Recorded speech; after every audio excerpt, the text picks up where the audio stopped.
GinaNews with Gina. The news with Gina Grad. Robert wants to discuss vaccines. Would you be called an anti-vaxxer?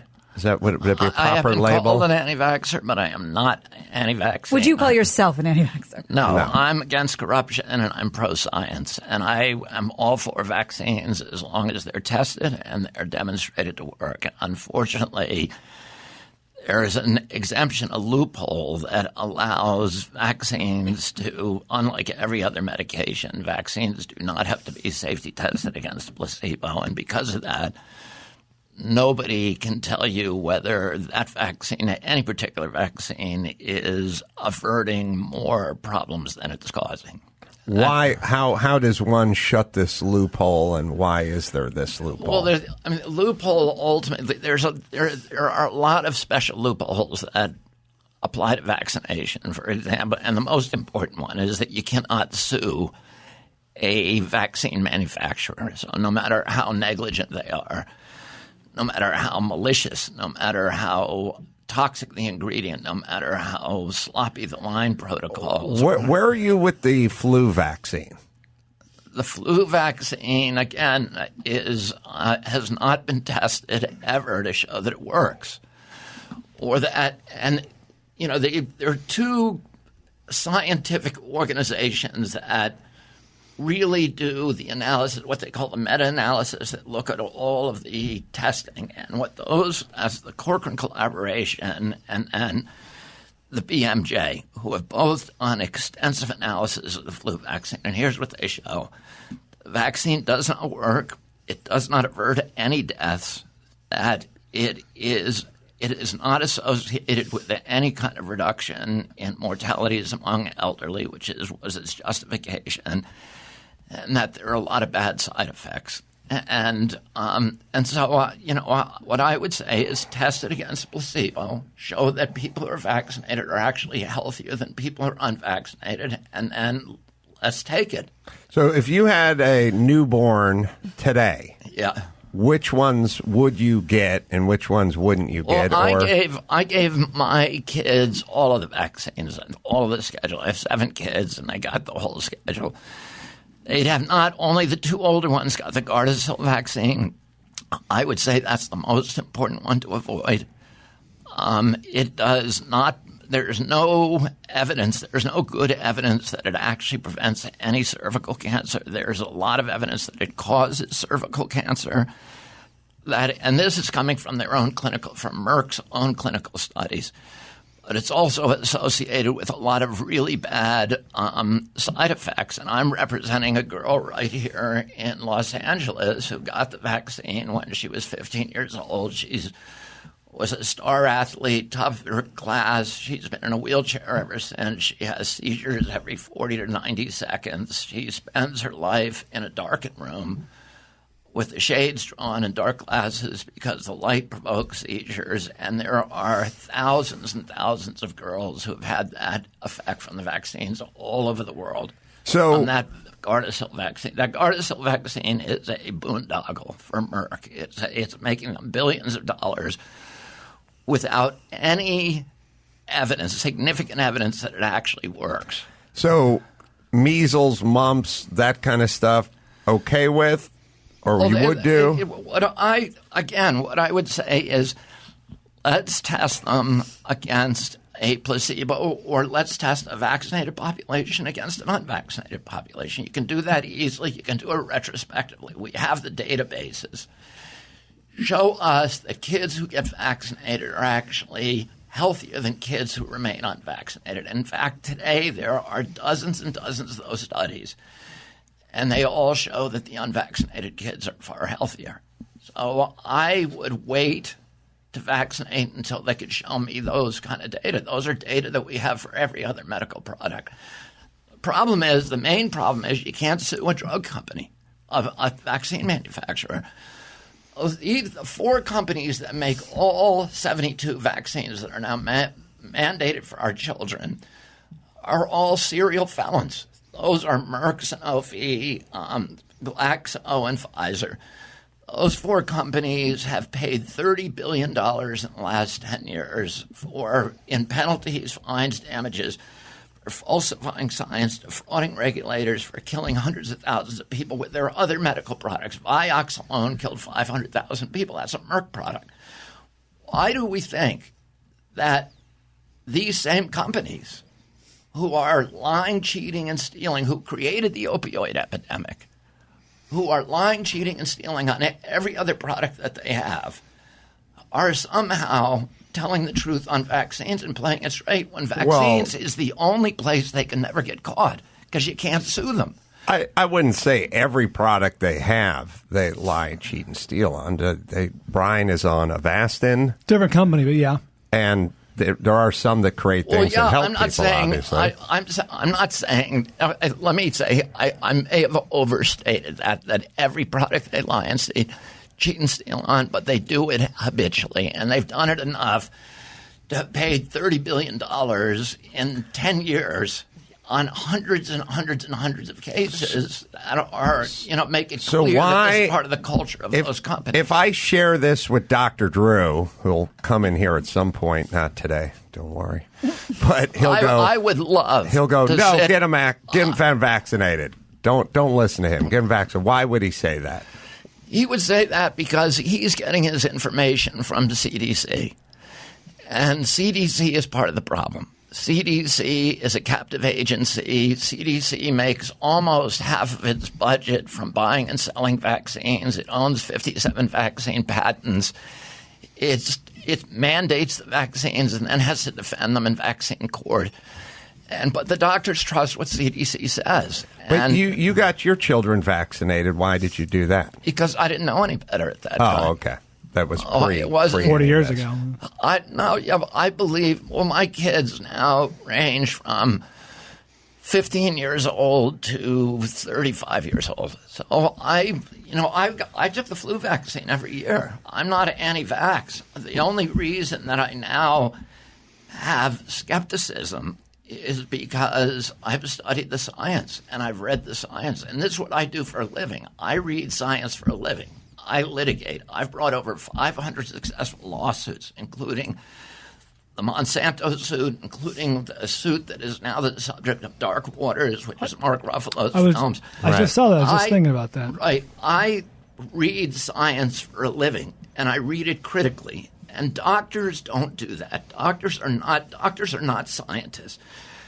Doctors go to medical school, and they're taught a lot of information, but they're not taught to dissect scientific studies the way that we are taught in law school. And because you have a lot of information does not make you a scientist. Otherwise, you could become a scientist by watching the Discovery Channel. It's a very unique set of skills that allow you to dissect and attack and critically read scientific studies, and it's not usually done by doctors. They read the abstracts. That's it. Mark Garrigus comes in here a lot, too. Yeah. Is he a douchebag? What do you think of him? No, I just want to get a good drop. Yeah. He wrote a blurb for my book, one of my books. Just trying to mix it up. An anti-blurb? No. All right. If people want to hear more, they can go to your Instagram or they go to my Instagram or Children's Health Defense, which is my organization, and all we do is we read the science, we cite it, and we distill it for people. So we tell you what the science says. You don't have to listen. Nobody should listen to me about vaccines. Nobody should listen to CDC. What CDC says is not science. Science is what's published in peer-reviewed publications on PubMed. And that's what people should pay attention to. All right. Let's see. Let's do one story. We're going to bring it home. Can I ask a quick question? Mm-hmm. Only because we have a man of great knowledge here. If you were a gambling man, Mr. Kennedy, who would you put your money on to be the Democratic nominee for president? Well, if I was question, gambling, Brian. I would put my money on Biden. Okay. Okay, fair enough. And I don't have any inside knowledge of it. I just think that I'm watching sort of the consistency of the polling in his favor. My kids, I have relatives working for almost all the candidates. My nephew, Joe Kennedy. You have family in politics? Oh, is that right? Are you involved? A big shock. I have a son who's working for Buttigieg and running the western part of Iowa for his campaign. And, my nephew, Joe Kennedy, who's in Congress, is working very hard for Elizabeth Warren. We have relationships with almost all the candidates on the Democratic side. All right. But you would put your money on Biden at this point. Well, for the Democratic nomination. Yeah, right. Yeah. He's the favorite at 3-1. Right. All right, Gina, one story. All right. Well, speaking of which, the House Judiciary Committee has released its full impeachment report ahead of debate in the House this week. It's 668 pages. It lays out the Democrats' They couldn't case go 666? for removing President yeah. Trump from office. So it's divided into 4 parts. These are the 4 parts you're going to find in this thing. Part 1 it details the process by which the Democrats investigated the case. Part 2 discusses the constitutional standards for impeachment. Part 3 lays out the case that Trump committed an abuse of power for allegedly withholding military aid to Ukraine unless it investigated Joe Biden's son. And Part 4 outlines the case for obstruction of Congress for what Democrats say was an attempt by the White House to stonewall the investigation. This could begin as early as tomorrow. I have another question, political question for Brian to ask. Okay. F. Kennedy. Ask would you him like me to if ask him? he thinks it's going to help or hurt. Okay. Overall in the next election, the Okay. impeachment. I hear some people Help or going hurt? it will help, and others saying it'll hurt. Okay. The Democrats. Mr. Sorry, Kennedy, go ahead and ask. I have a question for you. Do you think this whole impeachment thing will help or hurt the Democrats coming up this upcoming I don't election? know. I really don't know. Push him for an answer. Because If you had to guess. the assumption was that the impeachment would harm Bill Clinton, and it ended up helping him tremendously. So I think it does 2 things. It reveals a lot of information that may convert a few people, but I think it also inflames the base Sure. on both sides. And one thing that a huge advantage that Donald Trump has is that he has figured out a way to completely enrun the existing media structures in this country. So he doesn't need them anymore. He has 63 million Twitter followers, and he can communicate directly with them. And we've never seen that kind of raw power before. And I think it's hard if you're Joe Biden and you have 3 million Twitter followers. It's hard to see how you win. Well, it's interesting because you talk about, was it William Randolph Hearst and guys like that who had just control the papers and like you just get in that guy for or against, like he's going to control everything, and now everything's just flying in some crazy vortex. And You probably know 1,000 times more about this than I do, but in my recollection, Clinton was helped in the short term. He was more popular, but Al Gore suffered the real consequences when it was election time not shortly, but afterwards, and he lost what was a very winnable election. Yes or no? That's what I recall. Well, I mean, the election immediately following the midterm election, the impeachment swept For the Democrats, House. So yeah. it swept it. I think Al Gore was his own worst enemy. And, I know Al Gore very well and worked with him forever, but one of the things that he did was try to distance himself from Clinton. Right. And to keep Clinton out of his campaign. So it's pretty hard to make an assessment Sure. about how the impeachment actually affected Gore. I don't think it. I believe that if he had invited Clinton into the campaign, that he would have done better. what, as it pertains to Biden now, how's that work with President Obama? I mean, I feel like he said that he doesn't want his endorsement. That seems a little dubious. There was a rift What do you there. think's He's going gonna- on there?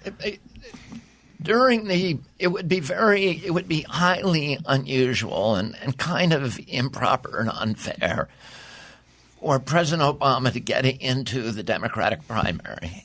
He wants to. His job is kind of to stay on the outside of the primary and let the shuffle happen, let the Democrats choose the person that they think is strongest, and then he's going to come in and help them in the general, whoever it is. He's going to ask him to come in because he has tremendous popularity with the Democratic base, and particularly with African Americans who are now critical to a victory in the Democratic Party. So he's going to come in, but we'll wait. Yeah. Speaking of Michelle Obama, speaking of Hillary Clinton, she's currently 50-1 to be the nominee. Michelle Obama.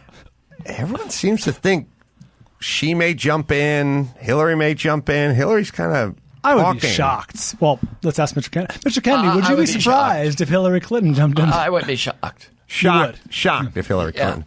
Because I feel like she's out there making the rounds, and she's kind of hinting, or at least she's taking the temperature. She's promoting a book, though, right? Right, yeah. But every time she gets asked, and now maybe she's just having fun, but she doesn't shut it down. She just kind of goes, she knows how to move products.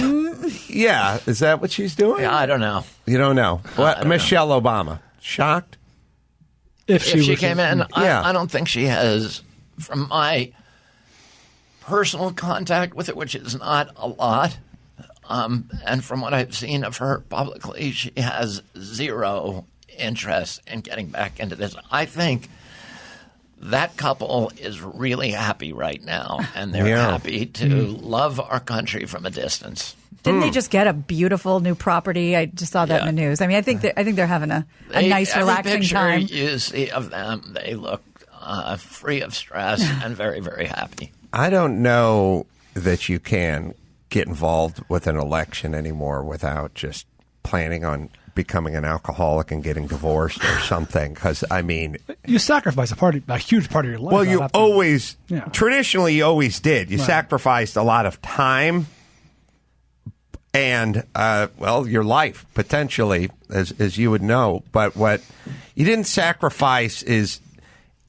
just an airing of every piece of laundry that you've ever soiled in your entire life, which is where we're at now. You know, people, you think about Americans and probably people in general, they'll talk about, I got divorced, or I got a venereal disease or something. You go, how much do you make a year? And they go, I don't want to get into that. Like they're people are play close to the vest about their money, or I do fine, I do real well, or whatever it is.